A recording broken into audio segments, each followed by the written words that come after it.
Halo teman-teman, di sini saya akan menjelaskan materi akuntansi manajemen lingkungan. Akuntansi manajemen lingkungan adalah sistem yang digunakan perusahaan untuk mengidentifikasi, mengukur, mencatat, dan melaporkan biaya serta dampak kegiatan perusahaan terhadap lingkungan. Tujuannya, membantu manajemen mengambil keputusan yang lebih efisien dan ramah lingkungan. Poin keduanya, mengukur biaya lingkungan.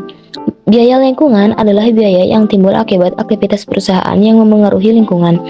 Biaya ini dapat dikelompokkan menjadi biaya pencegahan, biaya untuk mencegah pencemaran, biaya deteksi, biaya untuk memantau dan mengukur dampak lingkungan, biaya kegagalan internal, biaya akibat limbah yang diterangi sebelum mencemari lingkungan, biaya kegagalan eksternal, biaya akibat pencemaran yang sudah berdampak pada lingkungan.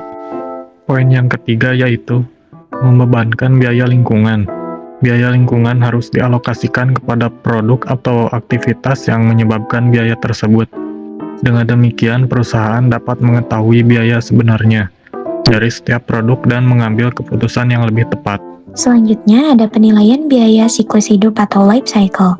Penilaian biaya siklus hidup menghitung seluruh biaya produk sejak tahap perancangan, produksi, distribusi, penggunaan hingga pembuangan. Metode ini membantu perusahaan memahami dampak lingkungan dan biaya total suatu produk selama masa hidupnya. Kemudian ada akuntansi pertanggungjawaban lingkungan berbasis strategi. Akuntansi pertanggungjawaban lingkungan digunakan untuk menilai kinerja setiap bagian perusahaan dalam mengelola lingkungan.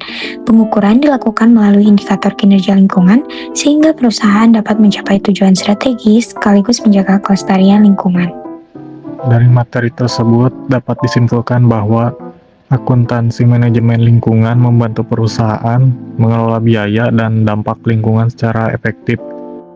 Materi meliputi pengukuran biaya lingkungan, pembebanan biaya lingkungan, penilaian biaya siklus hidup produk, dan akuntansi pertanggungjawaban lingkungan berbasis strategi untuk mendukung keberlanjutan perusahaan.